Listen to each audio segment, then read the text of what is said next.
Step into the world of power, loyalty, and luck. I'm gonna make him an offer he can't refuse. With family, cannolis, and spins mean everything. Now, you wanna get mixed up in the family business. Introducing The Godfather at ChumbaCasino.com. Test your luck in the shadowy world of The Godfather slot. Someday, I will call upon you to do a service for me. Play The Godfather, now at ChumbaCasino.com. Welcome to the family. No purchase necessary. VGW Group. Void where prohibited by law. 18+. Terms and conditions apply.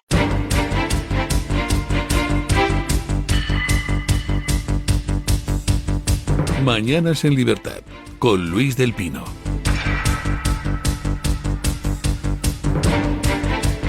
8:03, 7:03 en las Islas Canarias. Vamos con las noticias de las 8 con la ayuda de doña Carmen Carbonell. Actualizamos la información a esta hora de la mañana contándoles que Begoña Gómez ha cambiado su estrategia de defensa y solo ha respondido a las preguntas de su abogado, Antonio Camacho. La mujer de Pedro Sánchez se acogió a su derecho a no declarar en las dos ocasiones anteriores. El juez Juan Carlos Peinado la investiga por 4 delitos, pero en este caso solo respondió en sede judicial por apropiación indebida e intrusismo profesional en relación con el software de la Universidad Complutense de Madrid. La esposa del presidente del Gobierno ha asegurado que hizo lo que le recomendó la universidad y que no hubo nunca afán de lucro. Es por eso que ahora Begoña Gómez y el rector de la Complutense se contradicen sobre quién propuso la cátedra, porque según su declaración, la mujer del presidente del Gobierno dice que fue Joaquín Goyache el que le pidió crearla y no al revés. Escuchamos a Antonio Camacho, abogado de Begoña Gómez, quien explicó los motivos por los que ella ahora sí que ha decidido declarar. Si no ha declarado antes es porque había una indefinición acerca de lo que se estaba investigando. Y uno, si es investigado, tiene que conocer qué es lo que se investiga. Mi cliente ha explicado, saben que el objeto de este procedimiento es su posible intervención en unos procesos de licitación pública que fueron adjudicados a las empresas del señor Barrabés. Mi cliente ha explicado que nunca conoció la existencia de esos procesos de licitación pública, que nadie le pidió ninguna intervención, que por supuesto no intervino en absoluto y es más, no llegó a tener conocimiento de que habían sido adjudicados hasta que se incoa. Por cierto, que hoy el periódico El Debate publica una serie de documentos que demostraría que la esposa de Sánchez manejó fondos, rubricó pliegos, gestionó patrocinios y firmó facturas en una cátedra que negoció desde la Moncloa. En concreto, hay 2 facturas por miles de euros cargadas a la Universidad Complutense de Madrid. Bueno. Ese al que han escuchado es Antonio Camacho, ex altísimo cargo del Partido Socialista. No recuerdo, llegó a ser ministro, ¿no? Antonio Camacho. Yo creo que es otro, ¿no, Luis? Si no fue ministro, desde luego fue secretario de Estado, por lo menos. El caso es que Antonio Camacho se ha hecho cargo desde el principio de la representación legal de Begoña Gómez y sí, hombre, fue ministro del Interior. O sea, bueno, como ministro del Interior, pues no fue, digamos, extraordinariamente bueno, pero como abogado, yo creo que tampoco. Porque recordarán ustedes que en noviembre, el día 23, Begoña Gómez, para defenderse, mandó al juez una serie de mails, pues tratando de echar balones fuera, y cometió el error de autoinculparse en esos mails, porque esos mails pusieron de manifiesto que la asistente de Begoña Gómez, que le ayudaba en las labores de captación de fondos, etcétera, pues resulta que trabaja en la Moncloa en un puesto de asesora. Con lo cual, pues ya metió en un lío a la asesora, que por cierto tendrá que declarar mañana. Y atentos a esa declaración porque puede estar muy interesante. Hace falta ser cenutrio como abogado para mandar esos mails autoinculpando a tu clienta. Bueno, pues dice Camacho que ahora, bueno, pues como no sabe, que antes no habían declarado porque no sabían de qué se la acusaba y que ahora ya sí lo saben y entonces pues sí declara.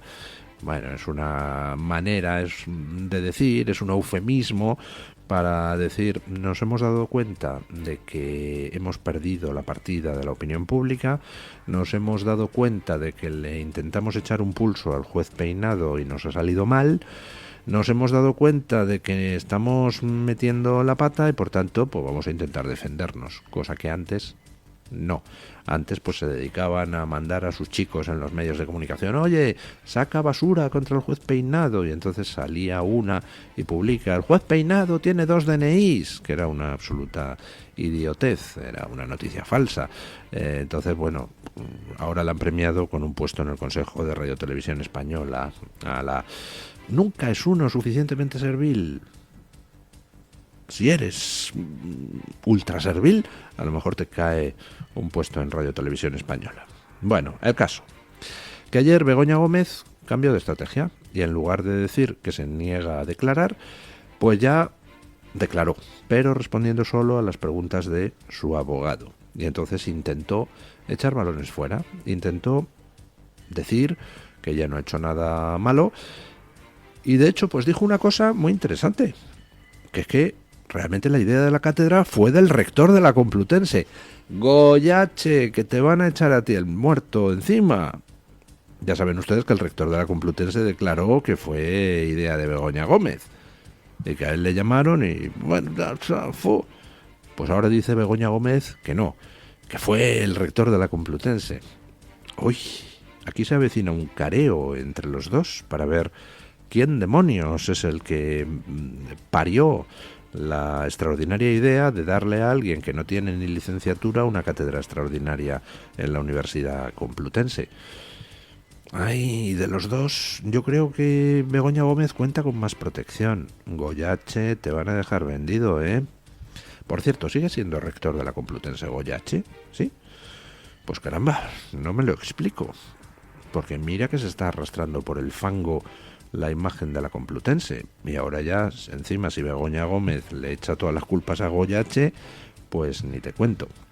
El problema que tiene Begoña Gómez, pues es que ha estado haciendo una serie de cosas, y las facturas que publica hoy Antonio Naranjo en el debate, pues son la prueba documental, pues que no podía hacer, como es por ejemplo registrar software a su nombre, cuando pertenecía a la Universidad Complutense, firmar facturas como si ella fuera un cargo de la Complutense, cuando no le correspondía, hacer encargos como si ella fuera un cargo de la Complutense, cosa que no le correspondía. En fin, que está documentalmente pillada.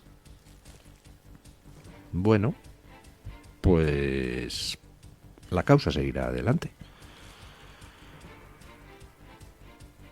Sánchez, hay que ver los calvarios por los que haces pasar a tus colaboradores en el partido y, lo que es peor, a tus familiares. Por cierto, Sánchez, ¿vas a sacar alguna otra carta de lo enamorado que estás y cómo vas a defender a tu chica?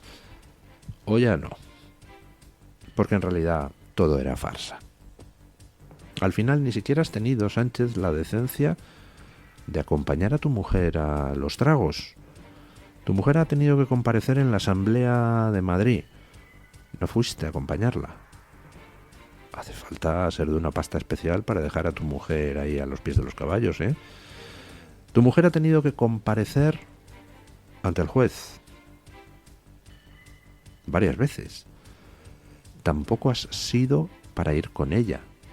No dices que ella es inocente de todo, que todo es una persecución.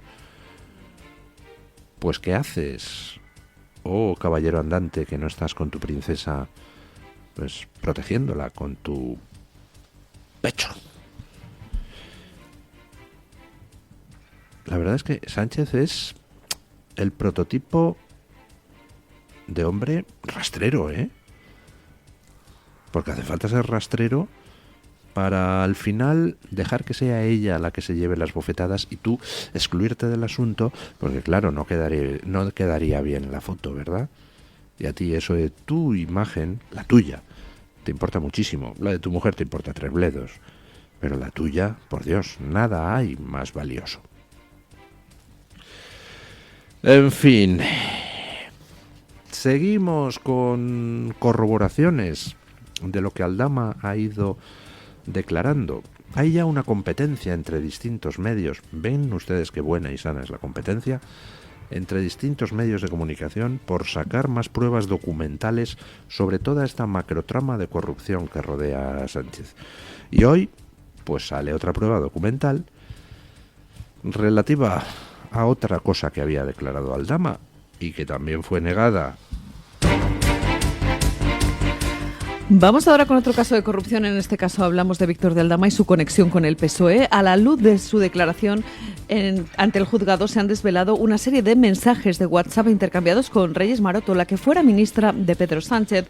El Confidencial publica hoy un mensaje que conecta a la entonces ministra de Turismo, Reyes Maroto, que hoy lidera el PSOE en el Ayuntamiento de Madrid, con el conseguidor de la trama, con Víctor de Aldama.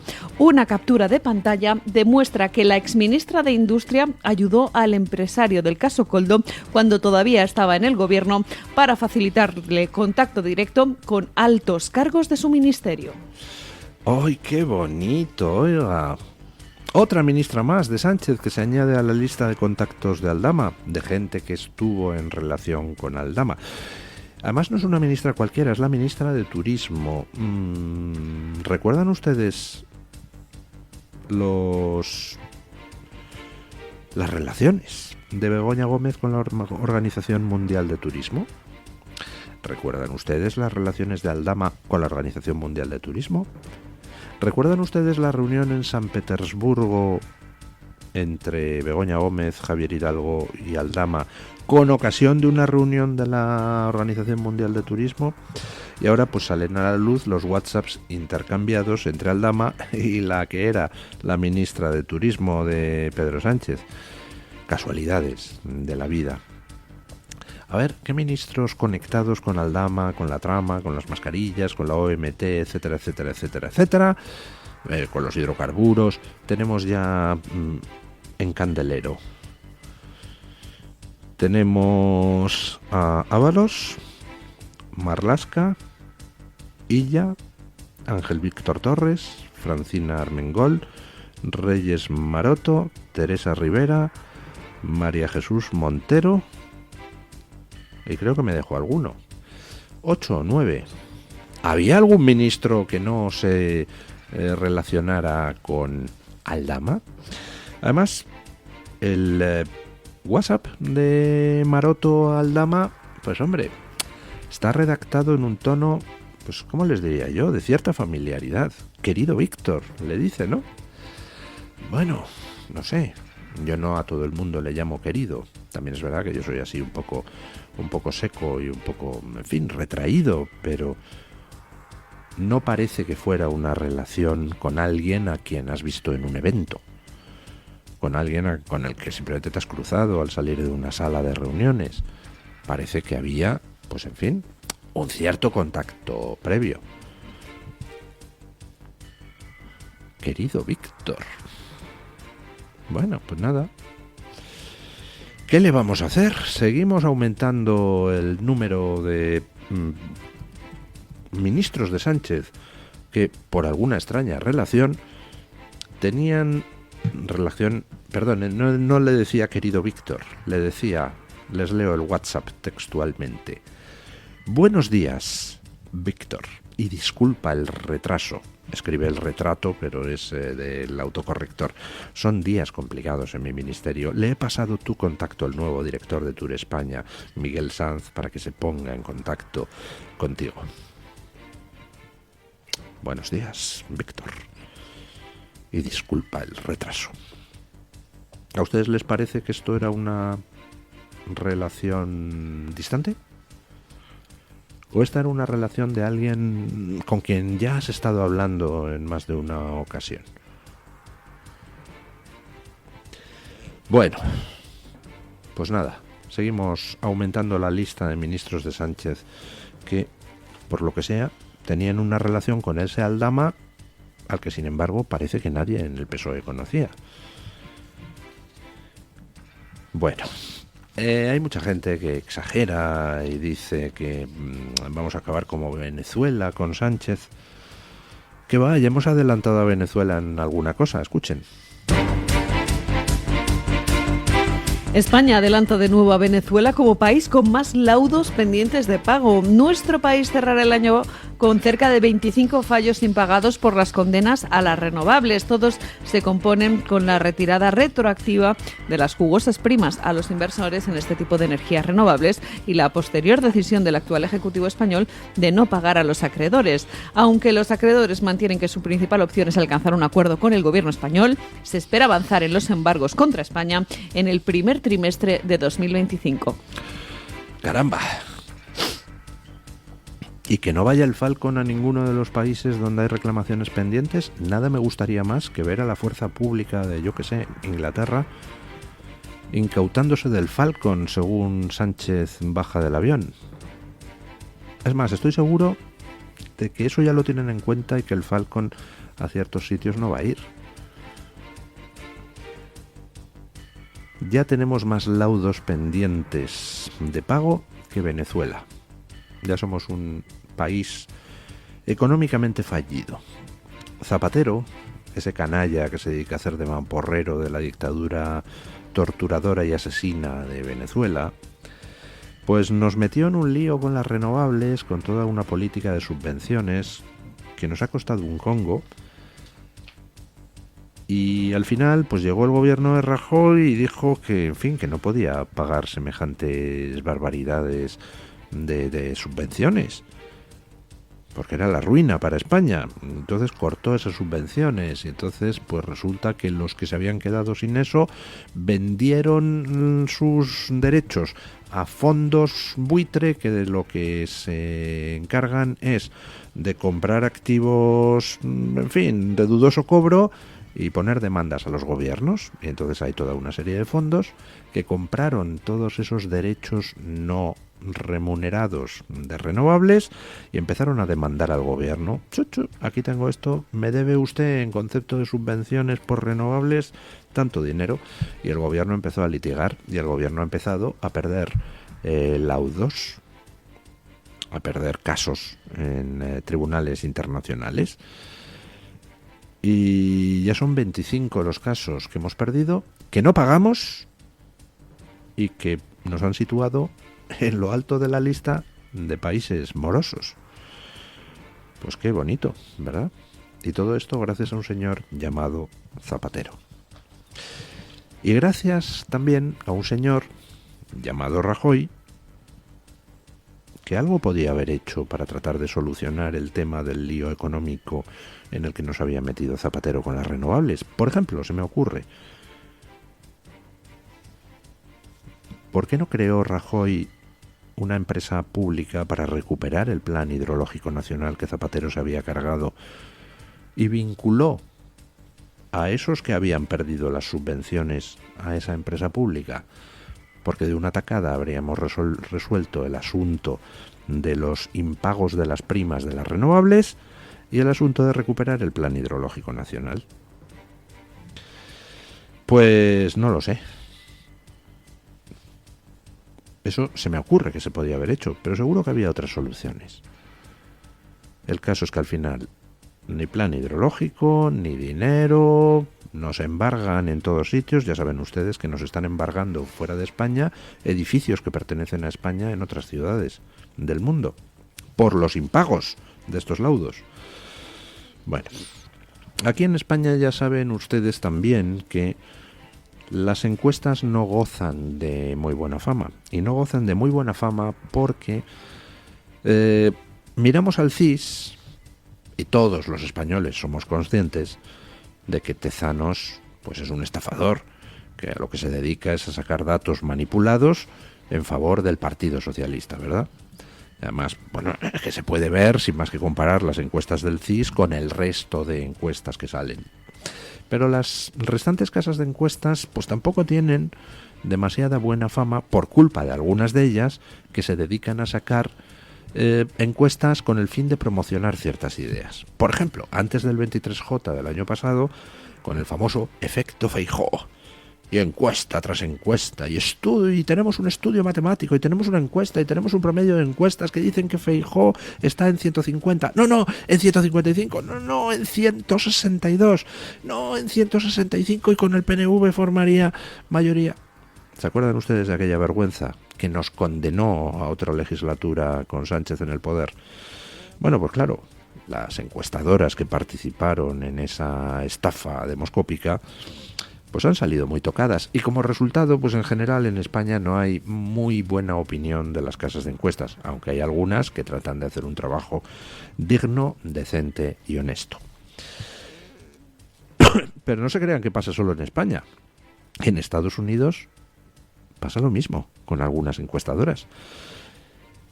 Y se acaba de producir algo que es muy interesante. Donald Trump ha presentado una demanda contra un periódico y contra la encuestadora que hizo la encuesta, que ese periódico publicó, y que era una encuesta, en fin, pues manipulada. Escuchen. Terminamos este bloque informativo hablándoles de Estados Unidos. Donald Trump demanda a un periódico de Iowa y a la encuestadora Ann Seltzer por descarada interferencia electoral. La denuncia tiene relación con un sondeo que publicaron en vísperas de las elecciones y que causó un notable revuelo porque reducía drásticamente las posibilidades de victoria de Donald Trump según sus predicciones. Esta encuesta suponía un giro de 7 puntos para los demócratas respecto al sondeo de esa misma publicación en septiembre y chocaba con las proyecciones del resto de encuestadoras. Los abogados del presidente electo denuncian que se trató de un intento de hacer ver la victoria de Kamala Harris como inevitable a tan solo 3 días de las presidenciales.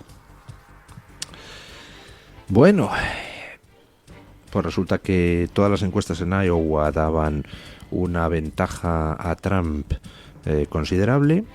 Iowa era uno de los estados donde, bueno, a lo mejor variaban las cosas.